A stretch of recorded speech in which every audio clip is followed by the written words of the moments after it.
Universidad Centroamericana, José Simeón Cañas. He's an authority in the area of the sociology of war and the impact that he has on the individual.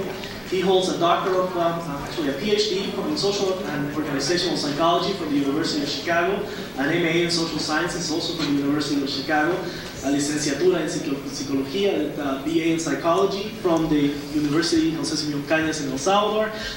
He's a member of the board of directors of the university, as well as the director of the Instituto Universitario de Opinión Pública, or the University Institute of Public Opinion since 1986.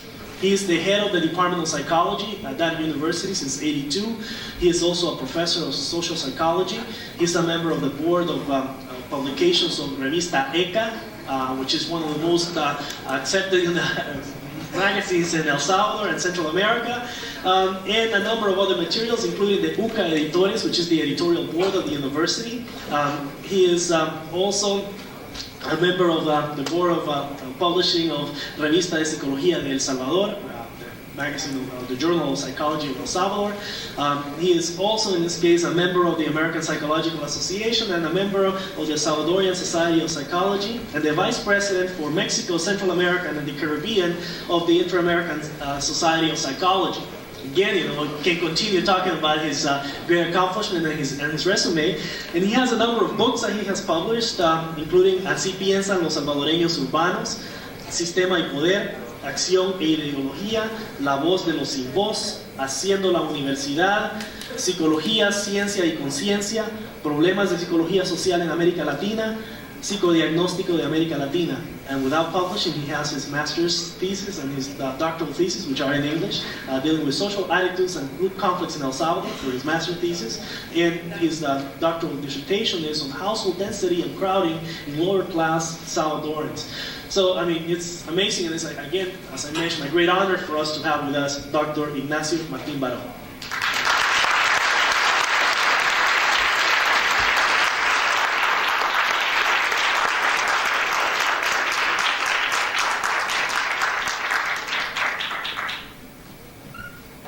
Thank you, Carlos, and thank you all for being here today. I will divide my presentation into three parts. First, I will speak two images of El Salvador. Secondly, I'll deal with the civil war in my country, and third, I will speak of the psychosocial trauma. No psychological trauma, but psychosocial trauma. And then I will try to come with a conclusion. First, two images of El Salvador. Although the theme of this symposium includes all of Central America, I will limit this presentation to the case of El Salvador, in part because the paradigmatic features of the main problems currently affecting the Central American peoples are found there, which does not negate the important differences among them, but also because it is the case I know best, which allows me to speak with greater accuracy. Perhaps the best way to approach the problem of the war and its psychosocial consequences in El Salvador would be to examine how this small Central American country is depicted by the Reagan administration and the major US media, and to consider the surprising discrepancy between this image and the image of the country as it is perceived by scientific and humanitarian observers who visit the area and come into contact with the poorest sectors of the population, which are the majority. According to US government spokespeople, El Salvador represents the best example of the new Latin American democracies which have emerged during the last decade, particularly in the Central American region, with the exception of Nicaragua. The emergence of these new democracies is considered to reflect the success of Reagan's foreign policy toward Latin America. To prove this, in the case of El Salvador, the following points are made. A, Salvadoran government was chosen in free elections in accordance with a democratic constitution. B, there is a growing respect for human rights among the country's population. According to the US government, 80% of the human rights violations which still occur are committed by the rebels. C, Salvadoran army has become increasingly professional, submitting to civilian control. And D, although there are still a few problems, for example, in satisfying basic necessities of the population or in the functioning of the judicial system, to a large degree, this should be attributed to the situation created by the Marxist-Leninist groups practicing violent terrorism with support from Cuba and Nicaragua. Regrettably, this image of the country constitutes an ideological construction very particular to the Reagan administration, which reflects little, if anything, of the real situation of El Salvador. The democratic character of a government does not depend, at least not solely, on the way in which it is elected, but rather on the forces which determine its day-to-day conduct. And the verifiable fact is that when defining El Salvador's basic policies, North American fears about national security count more than the most basic needs of the Salvadoran people. It would never cross any Salvadoran's mind to think that the Duarte government might have some significant control over the Salvadoran armed forces. This is simply a result of the daily experience Salvadorans have of who is in charge there. And in the end, attributing the majority of human rights violations to the rebels does not exempt the government from its share of their responsibility. But the fact is that such attribution constitutes a gross distortion of the evidence. This kind of statement is more characteristic of a campaign of psychological warfare than of an objective analysis of events. What then is the reality of El Salvador? Instead of making generic statements, I will discuss a series of facts of daily life which directly relate to the field of what is called mental health, which reveal a Salvadoran reality very different from that depicted by the Reagan administration. By sticking to these facts, we will avoid the risk of ideologizing in the opposite direction. Instead, I will concentrate on the real situation of Salvadorans, which is the focus of this paper. First, let's consider a small community in the department of Chalatenango, in the northern part of the country. This is one of the most conflicted zones, effectively controlled by insurgents of the FMLN, el Frente Farabundo Martí para la Liberación Nacional, Farabundo Martí National Liberation Front. So the FMLN, for a good part of the year, controls this zone of Chalatenango. The residents of this small town in Chalatenango consist of a few dozen very poor campesino families, the elderly, a few adult men, women, and children. There are no youths. Periodically, the army launches military operations affecting this small village, including the destruction of homes and crops. Every time an operation is begun, the people take shelter in their houses, gripped by a series of psychosomatic symptoms: generalized trembling of the body, muscular weakness, flojera, diarrhea. One elderly couple has chosen since the beginning of the war to hide in a tattoo or shelter every time there is an operation or when the armed forces approach the area. The result has been that the mere announcement that there will be an operation produces in the husband what the whole village calls the pain, el dolor. Violent intestinal cramps, a crushing headache, and a generalized weakness which makes it impossible to walk. A small study was carried out recently in the refuge of San Jose Calle Real, situated on the outskirts of San Salvador, among 250 people of all ages. It was found that the presence of the army in the vicinity of the refuge was sufficient to cause 87% of those questioned to experience fear, while 75% felt an accelerated pulse rate and 64% were overcome by generalized bodily trembling. Second fact, Usulután is an area in the southeast part of the country with two different regions, a coastal zone rich in cotton production and a more mountainous zone with large coffee farms. In this area also there is a permanent presence of the FMLN, and the armed forces carries out continuous counterinsurgency operations. In the course of a series of opinion polls, we have gathered clear evidence that government soldiers practice the systematic sexual abuse of the campesina women living in the area.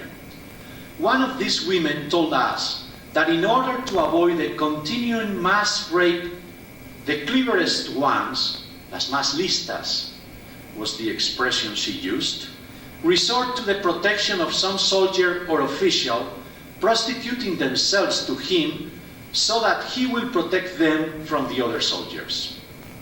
Of course, this does not enter into the human rights statistics of the US Embassy in San Salvador. But according to our information, it is a common practice among the members of the government armed forces, but not among members of the FMLN. In an opinion poll this past February, we asked campesinos what they consider to be the causes of war. 59% of those interviewed, who had expressed themselves quite freely up until that moment, appeared frightened and answered that they didn't know anything about it. No sabemos, no sabemos. Even when they were shown obvious results of the war, burnt crops, the marks of bullets or bombs on their own houses, they insisted on their ignorance, saying that these things had happened when they were at home. No estábamos aquí. It is clear that while fear may have diminished in recent years among the population in the urban area of San Salvador, it continues to be a dominant note among campesinos, including those who live in less conflictive areas of the country. Third fact, there is an increasing number of massacres of civilians by soldiers on leave or former soldiers who throw grenades at a home, into a bus, or in the middle of a dance. Often those who commit these acts are found to have been drunk. The motives tend to be jealousy, or the desire to assert their power or authority. Que vean quiénes son aquí los que las pueden.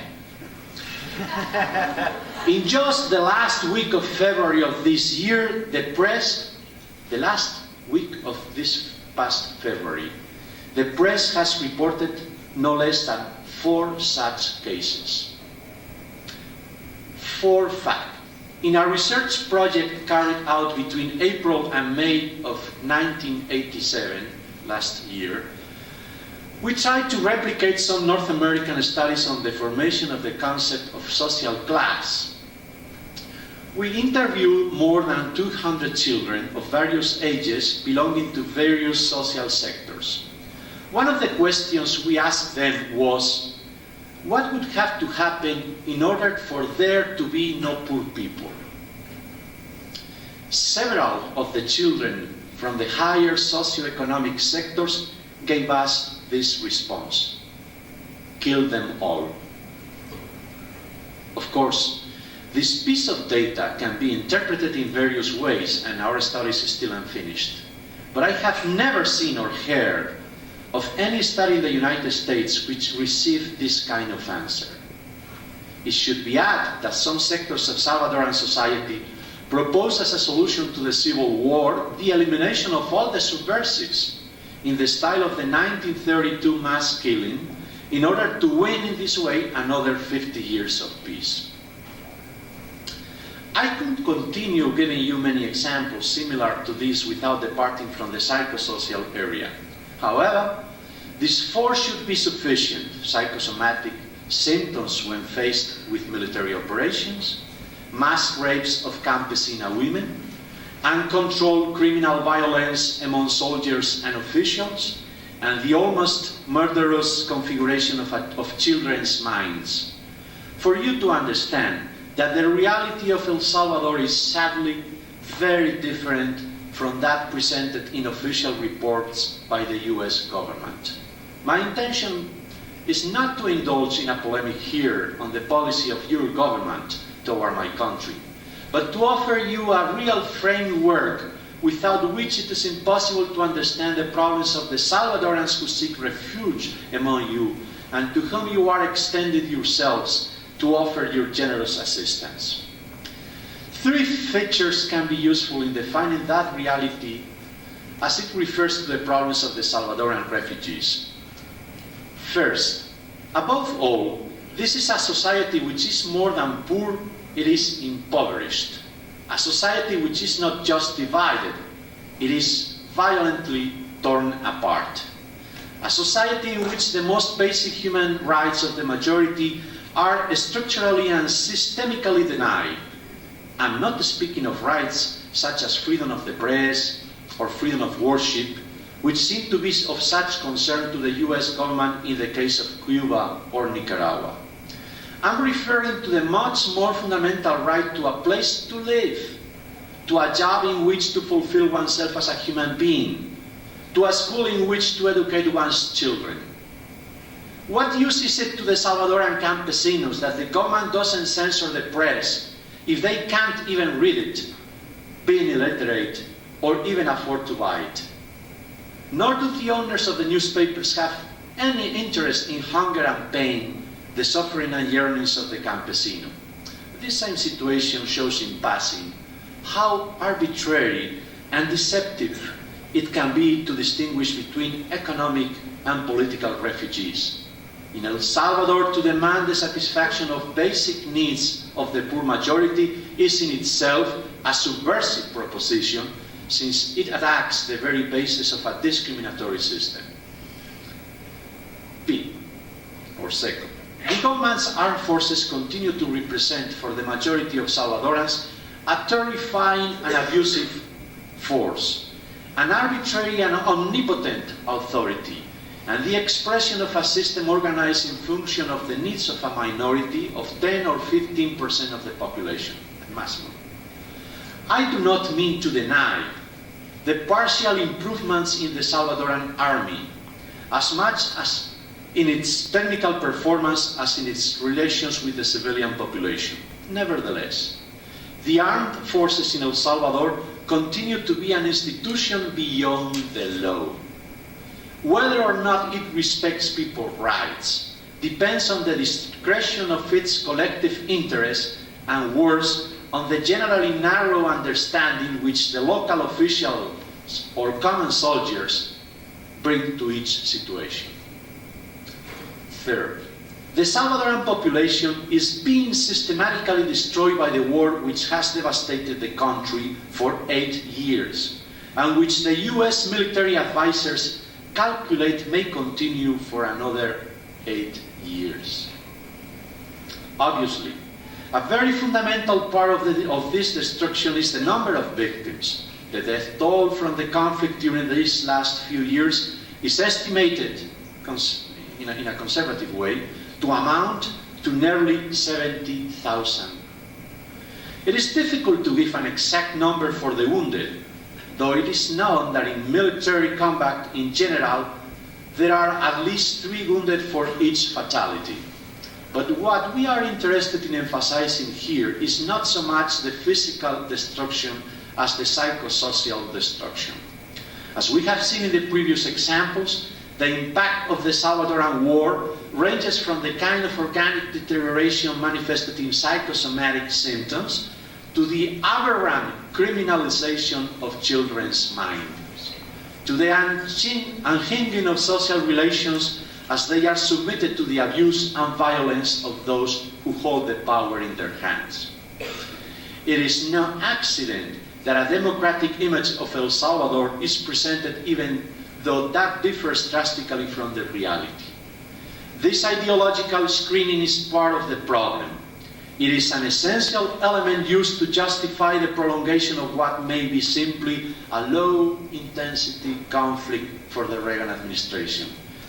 But for the Salvadoran people, it is a war which by denying the country's national sovereignty weakens its historic viability, threatening to destroy its very identity. Therefore, we should take a more thorough look at the conflict itself. All wars constitute a way of resolving conflict between groups, characterized by the resorting to violence in an attempt to destroy or dominate one's rival. Psychological studies on war tend to concentrate predominantly in two areas. One of these seeks to improve the efficiency of military actions by offering those very elements which contribute to the war effort, what is called psychological warfare. And the other area concentrates on the psychological consequences of the war, and it's oriented toward its prevention and treatment. There is nevertheless an aspect of the war which is of great importance and which should be analyzed by social psychology, its way of defining all that is social. By its very dynamic, a war tends to become the most all-encompassing phenomenon of a country's situation, the dominant process to which all other social, economic, political, and cultural processes must be subordinated, and which directly or indirectly affects all the members of a society. But this same absorbing quality of the war can lead to ignoring the differing way in which it affects groups and people. What represents ruin for some becomes big business for others, and what places some close to death opens for others the possibility of a new life. The war suffered in the flesh by the campesino is one thing. What the urban middle class contemplates on the television screen is quite another. In El Salvador, those who go to the battlefields are generally the poor, the children of campesinos or the urban poor, not the children of the factory owner or the professional. Taking into consideration the diverse ways in which a war affects different sectors and individuals, we will try to characterize the Salvadoran Civil War from a psychosocial perspective. In 1984, I mentioned three fundamental characteristics of the war. First, the violence, of course, which directs the best resources of each contestant toward the destruction of his rival. B, social polarization, that is, the displacement of groups toward opposite extremes, with a resultant reification of their respective ideological positions and a pressure in diverse social occasions that the groups align themselves with us or with them. And C, or third, the institutional lie, involving such effects as the distortion of the institution's purposes and the ideological screening of social reality. Fundamentally, this psychosocial characterization of the Salvadoran War continues to hold true in 1988, which is in itself deplorable.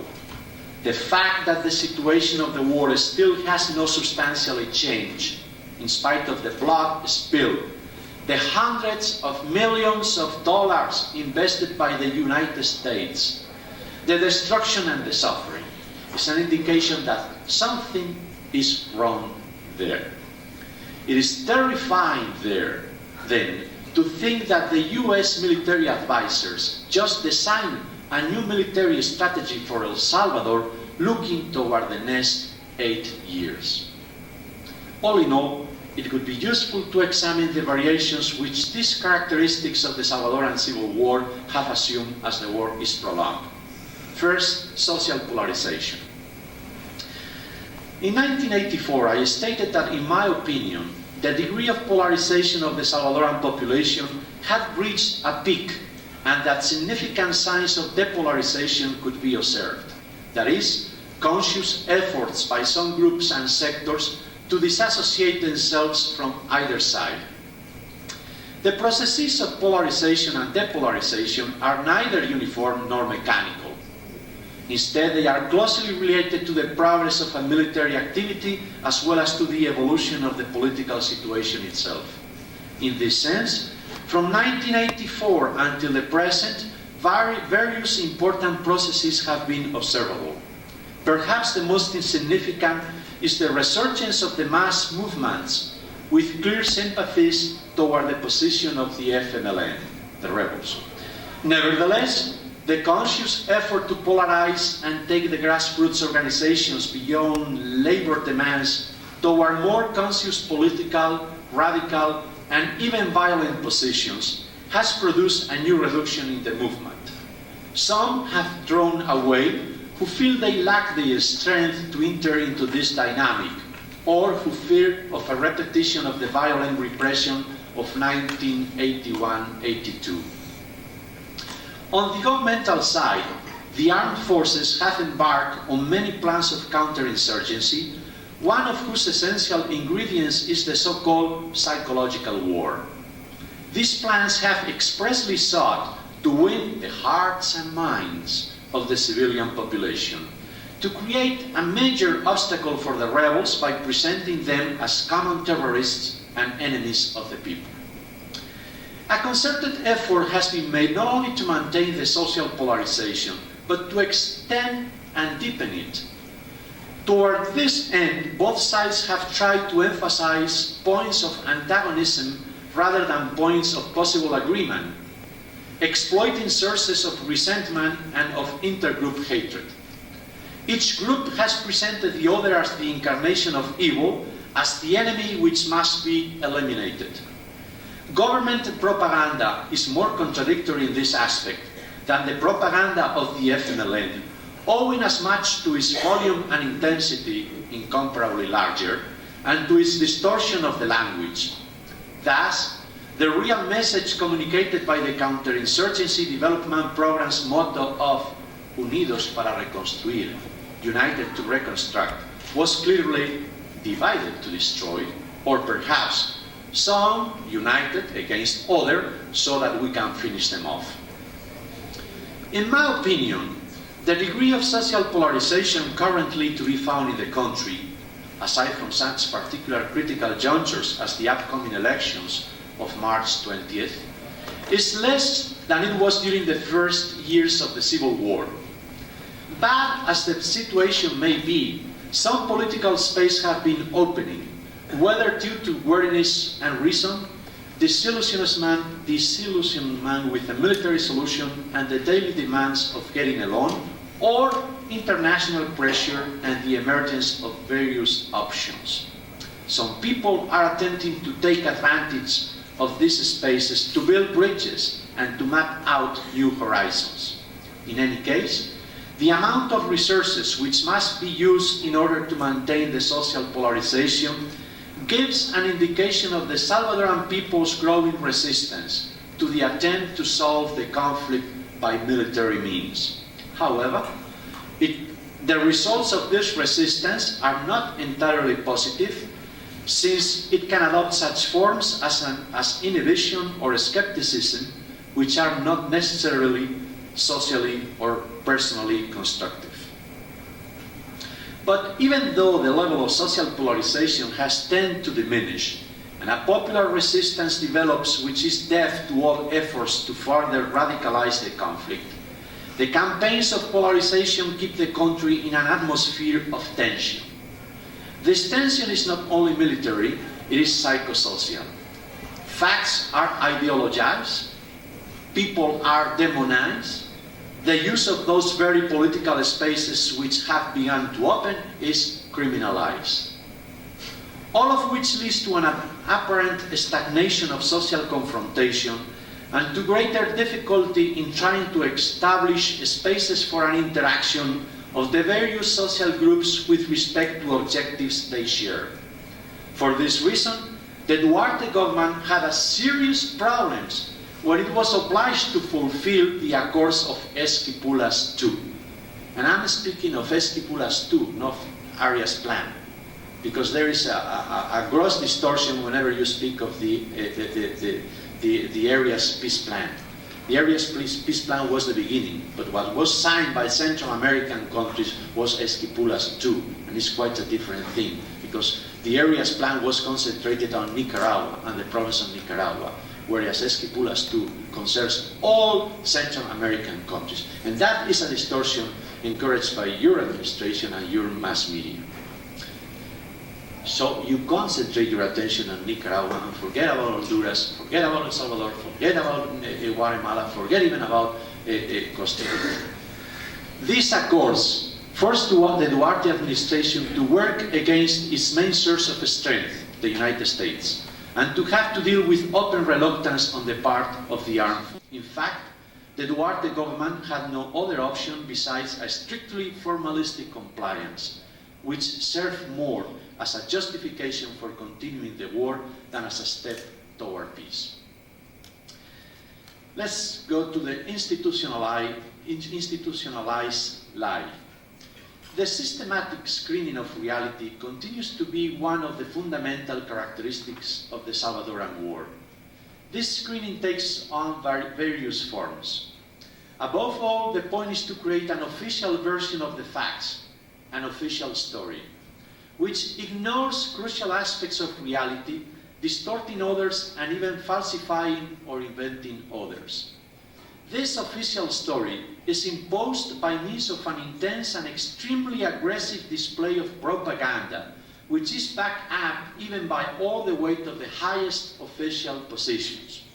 Thus, for example, the president of the country, Napoleon Duarte, became the public guarantor of an official explanation which attempted to blame the FMLN for the murder of the president of the Non-Governmental Commission of Human Rights, Herbert Anaya Sanabria. When for whatever circumstances facts come to light which directly contradict the official story, these are cordoned off.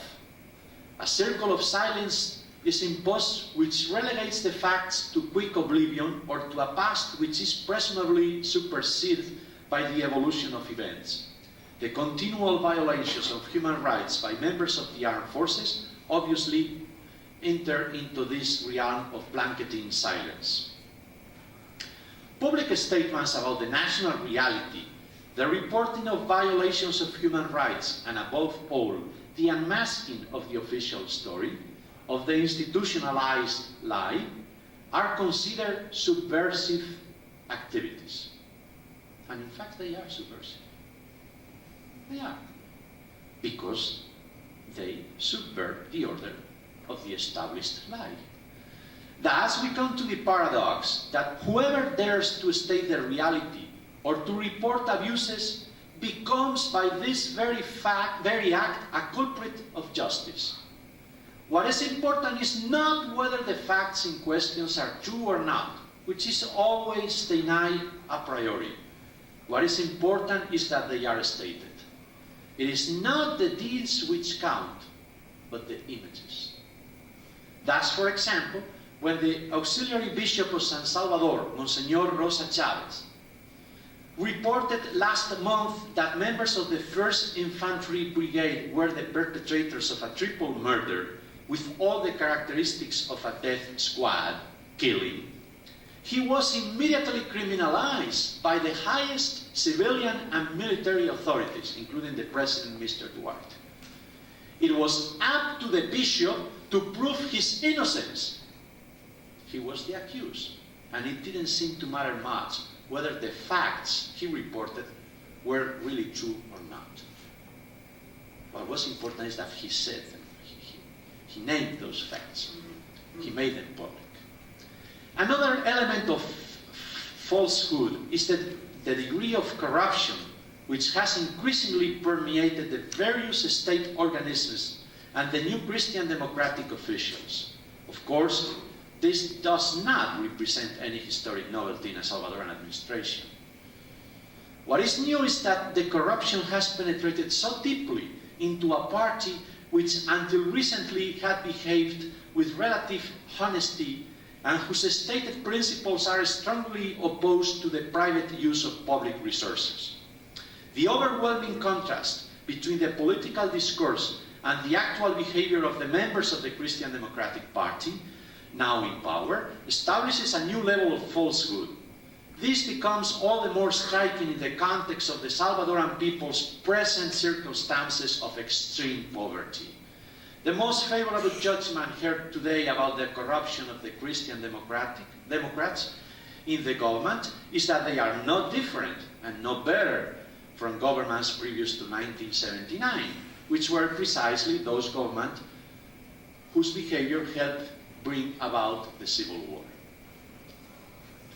Let's go to the third point, the violence. I have intentionally left this, obviously the most characteristic aspect of war, for last. It is known that the violence of war in El Salvador has two sources.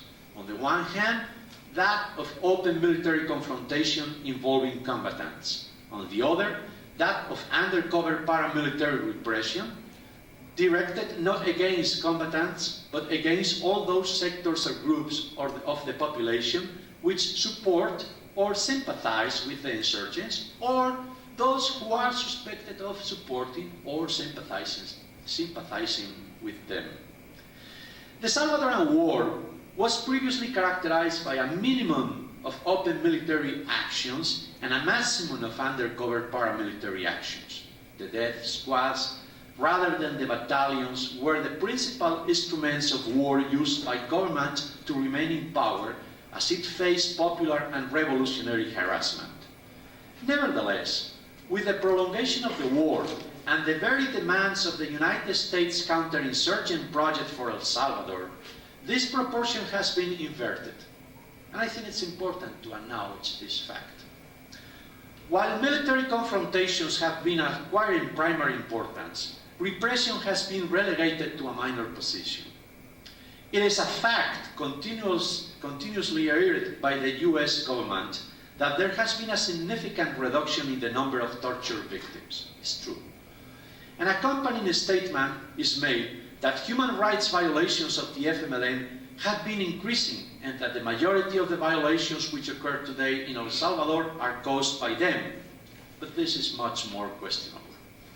In any case, it is worth making two factual statements.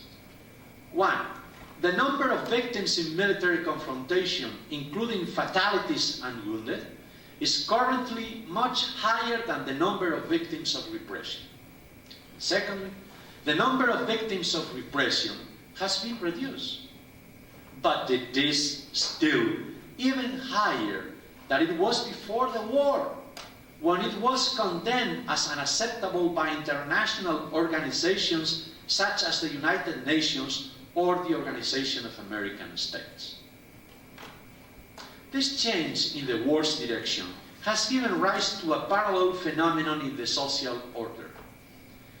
An order maintained by state terrorism has given way to a militarized order.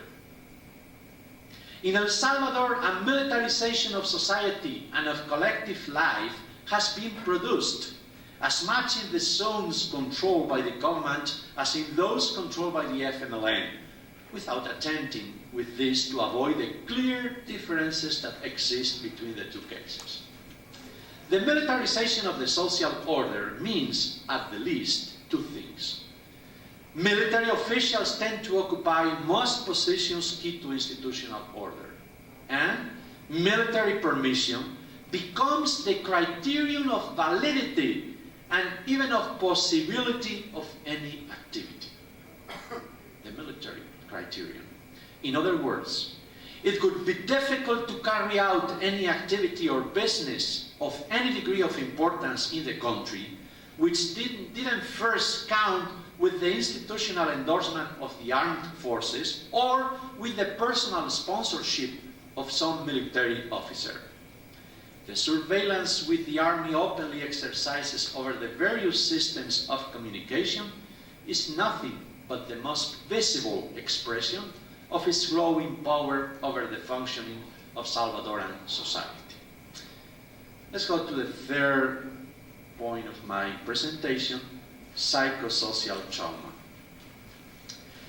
If human beings are products of history, then clearly the particular history of war in El Salvador will have repercussions for its inhabitants.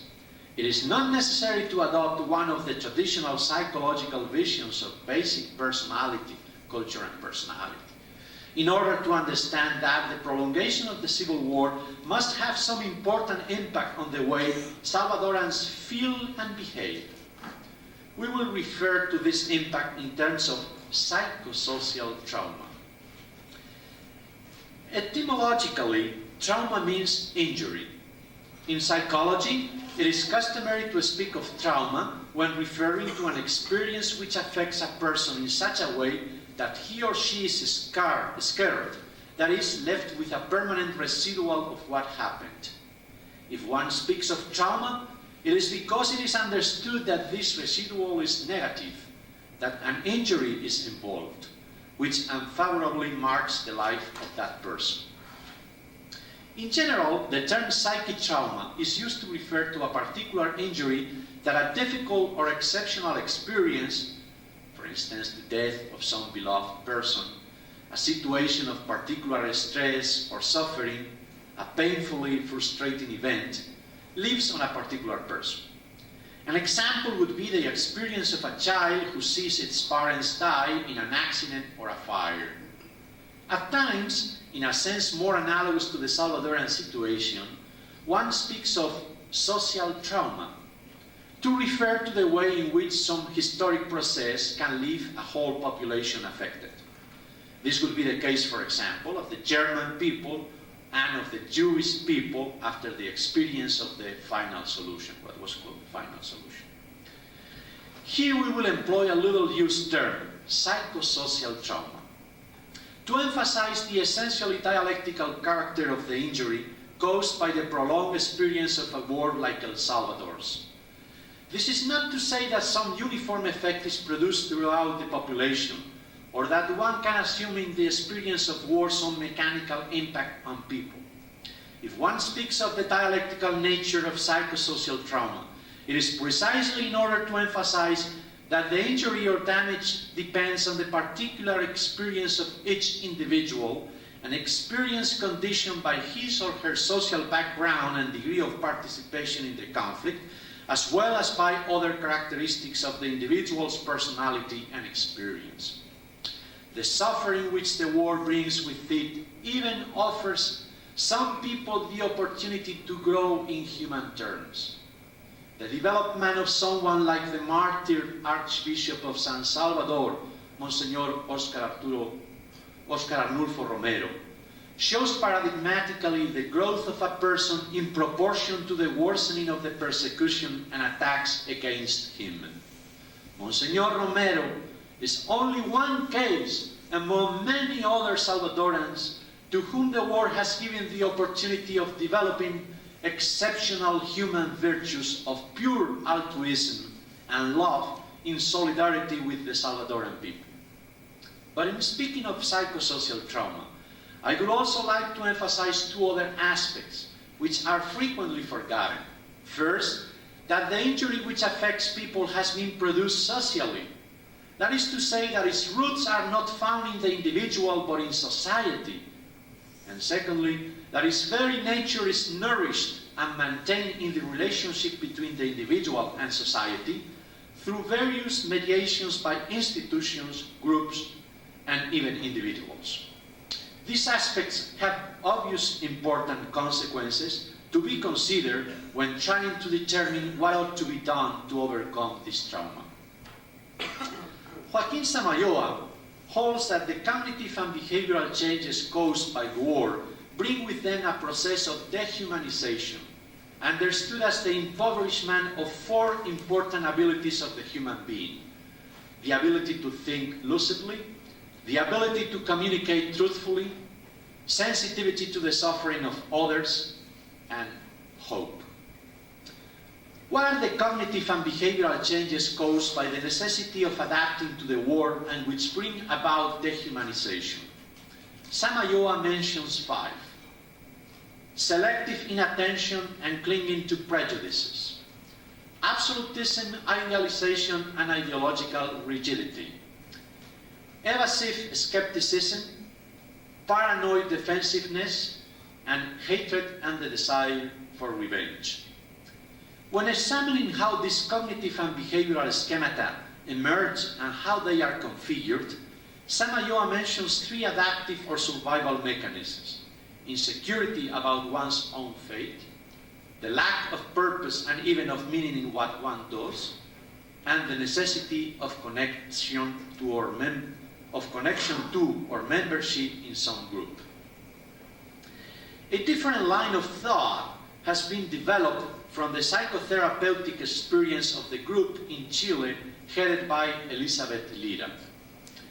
They propose that a situation of state terrorism, such as that gone through by Chile under Pinochet, provokes a state of fear in people, and though fear is a subjective and to a degree a private experience, upon being produced simultaneously in thousands of people in a society, it acquires an unsuspected relevance in social and political behavior.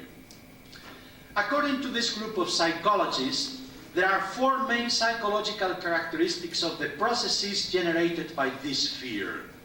One, the sensation of vulnerability. Two, exacerbated alertness. Three, the sense of impotence or loss of control over one's own life. And four, an outer sense of reality, making it impossible to objectively validate one's own experiences and knowledge. I consider the theories of Samayoa and of the Chilean group to be complementary. While one stresses the role of the cognitive and behavioral aspects, the other emphasizes the mediation of an affective element, fear. Thus, we find ourselves with the three classic components of psychological analysis: knowledge, feelings, and behavior, for which some substitute volition.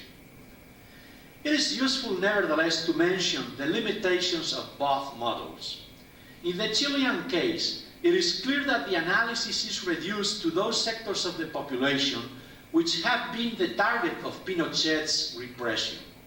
Thus, those sectors favoring Pinochet would be excluded, who rather than feeling fear, they have often experienced satisfaction and even election, and increased security from a policy which guaranteed their class dominance.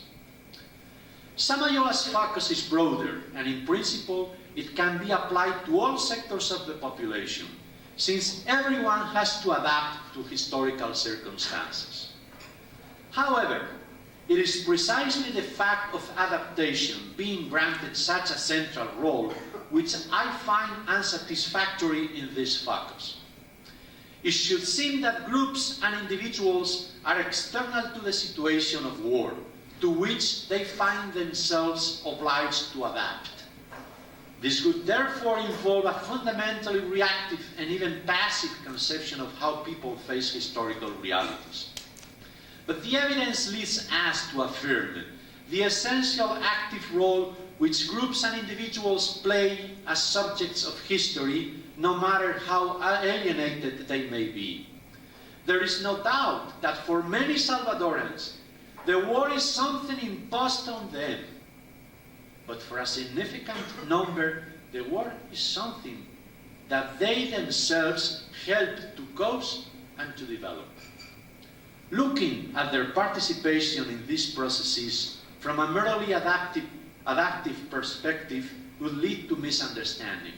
I do not believe that this is Samayoa's intention, but his model carries this limitation, or at least it leaves it open to ambiguity.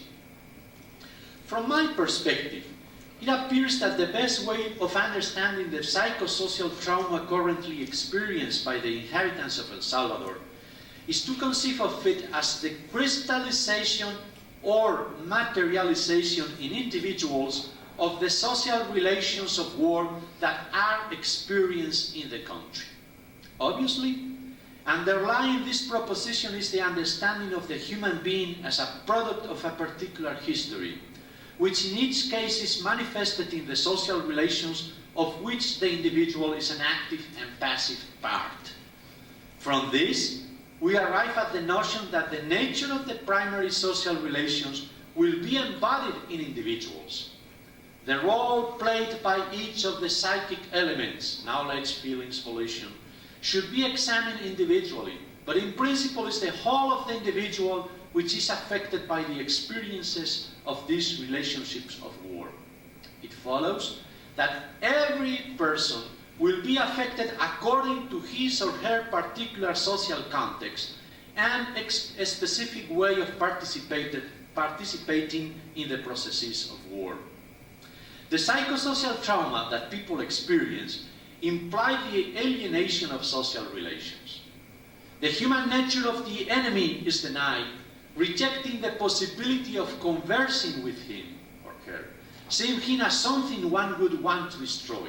The other is somebody you want, it's not somebody, it's something you want to destroy. The affirmation of personality itself is affected by the dehumanization of the other, as it is dialectically constructed. So if I dehumanize you, by the same fact I dehumanize myself. If, as we have seen, the war in El Salvador is characterized by social polarization, the institutionalized lie, and the militarization of social life, then we need to examine how these three predominant aspects of social relations are crystallized in individuals. This is not a question of looking for a mechanical correlation which would objectify what are nothing more than analytical aspects of a historical reality. It is a question of seeing how the specificity of the Salvadoran War marks groups and individuals, that is, how it is crystallized into a psychosocial trauma. What follow are some hypotheses, which attempt to give an account of the disturbances which have been found, but which, as working hypotheses, should be subjected to empirical verification. In the first place, I believe that the various forms of somaticization, I don't know whether that word exists in English, but somaticization, I think that the various forms of somaticization constitute the corporal origins of social polarization. This is not to state that every polarizing process will necessarily take root in the organism, or that every psychosomatic disturbance should be attributed to the experience of the polarization of war. What is stated is that the acute experience of polarization can, and frequently does, take root in the body itself. It is not surprising then that the groups and individuals with the greatest propensity to experience this kind of disturbance are those who are most torn by the stresses of polarization. The inhabitants of places which continually go from being under the control of one side to that of the other.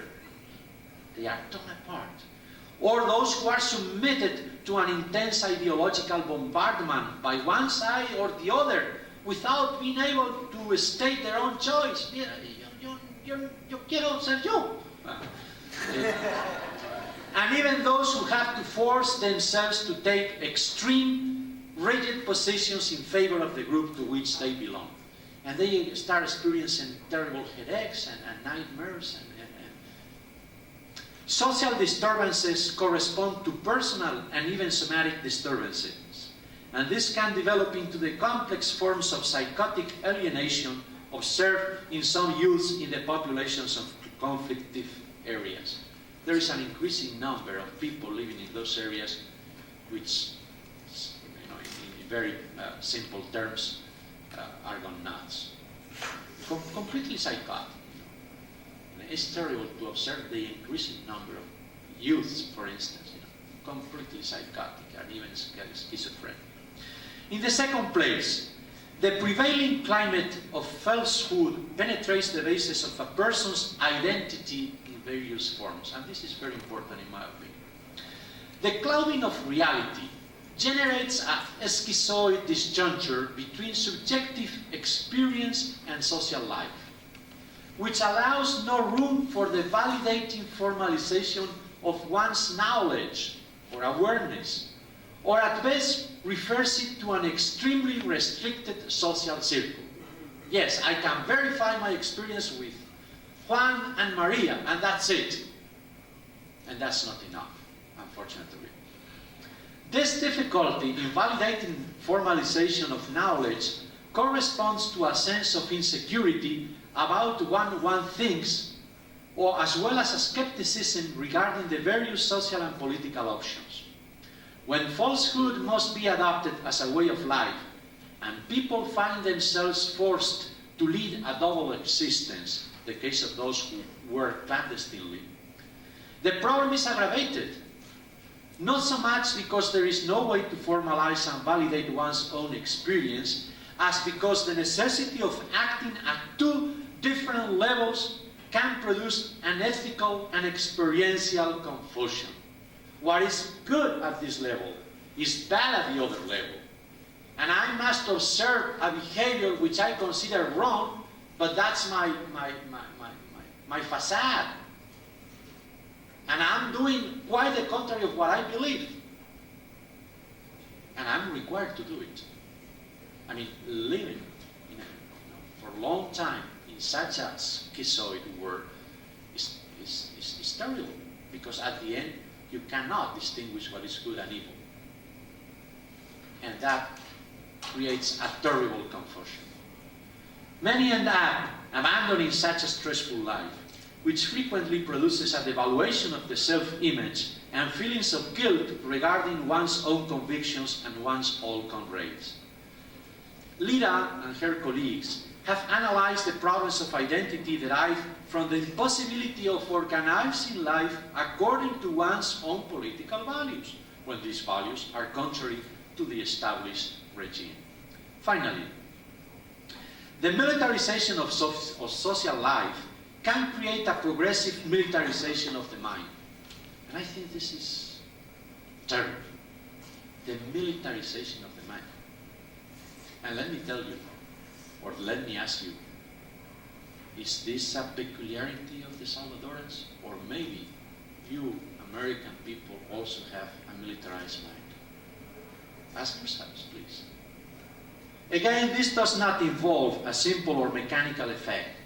But there is little doubt that the almost compulsive violence which can dominate interpersonal relations, including the most intimate family relations between husband and wife, between parents and children, and the sociopathic destructiveness manifested by some members or former members of the military forces are intrinsically related to the growing preponderance of military forms of thinking, feeling, and acting in social life.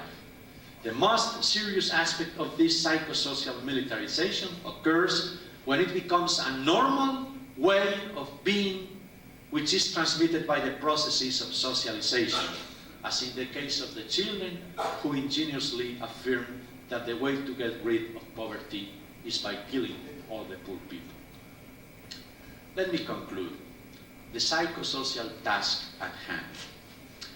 The indefinite prolongation of the war presumes the normalization of these kinds of dehumanized social relationships, whose impact on people ranges from somatic stress to the rending of mental structures and the weakening of the personality, which cannot find a way of authentically affirming its own identity.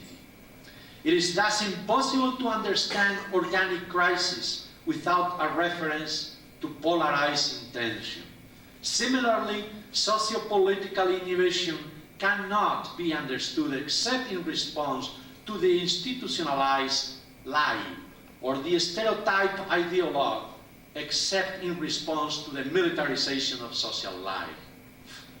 But people who are formed in this context assume an inherent content for human life. La vida no vale nada in El Salvador. Life is worth nothing in El Salvador, or in Guatemala for the case. The law of the strongest, and I'd rather say the most violent, is a social criterion. And corruption as a lifestyle, thus precipitating a vicious circle which tends to perpetuate the war, objectively as well as subjectively. Because if we have become militarized in our mind, we will tend to maintain a militarized life, a war. I'm not attempting here to discuss ways of dealing with this problem, but any reckoning shows the insufficiency of psychotherapy, whether individual or group, understood as a process of psychological intervention. Of course, this does not mean that the people who suffer the alienating havoc of our history should be abandoned to their fate. The point is that psychotherapy is insufficient even in the case of the very individuals who are involved. As long as there is no significant change in social relations, structural relations, group relations, and interpersonal relations, as they exist today in El Salvador, individual treatment of their consequences would at best be incomplete. In El Salvador, it's necessary to begin an intensive effort to depolarize, demilitarize, and de-ideologize the country in order to heal social relations and allow people to work out their history in a better kind of interpersonal context. Stated in positive terms, it is necessary to work toward establishing a new framework for coexistence, if you want, a new social contract, which would allow collective interaction without turning disagreement into mutual negation. We need to work toward a process of greater social sincerity in order to learn about realities before defining them, to accept facts before interpreting them. We need finally to make the effort to educate by reason and not by force, so that coexistence is based on mutually complementary efforts, employed to resolve problems, and not on violence used to impose one's own alternative. I am aware that I am expressing an ideal, perhaps a utopia, and that its historic viability does not depend solely on Salvadorans, since very powerful interests come to bear, in particular the interests of the United States government.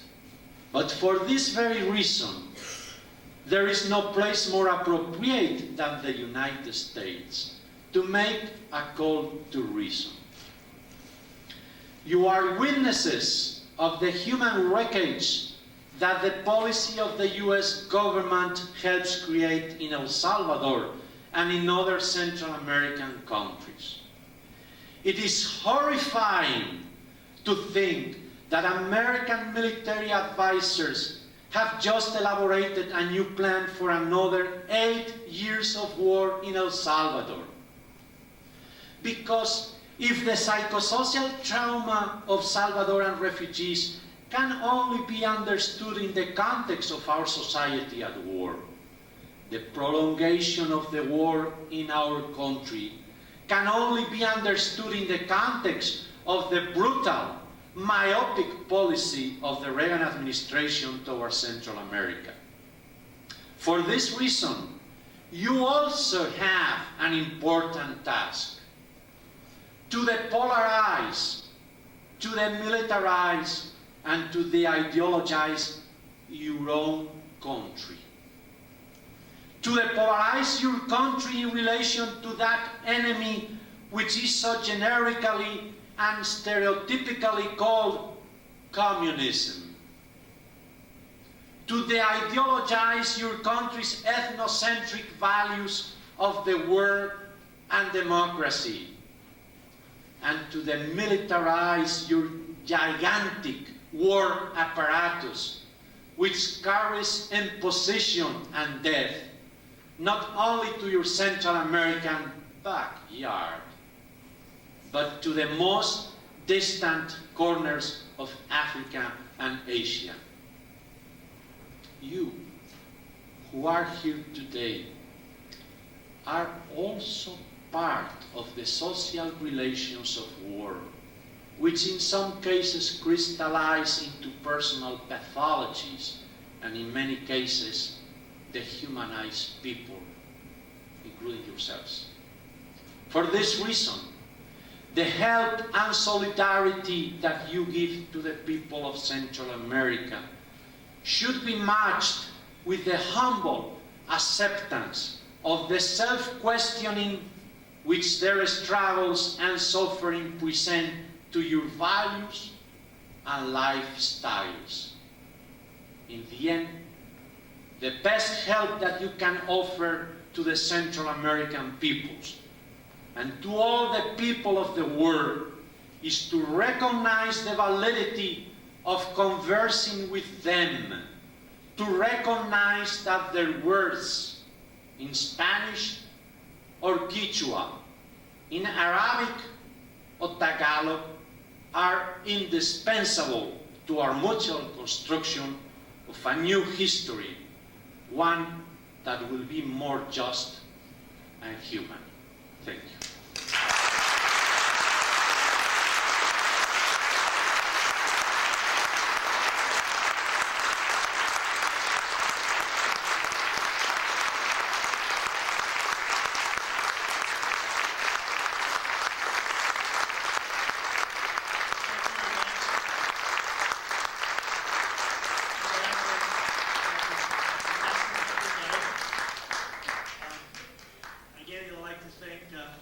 Dr. Martín-Baró for his participation in this symposium. It's again a great honor to have him with us.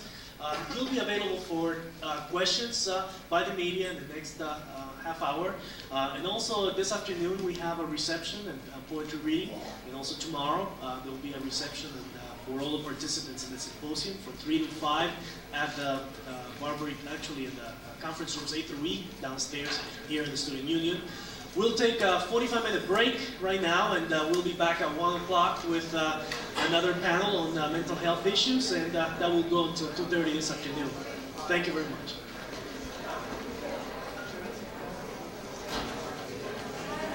Yeah,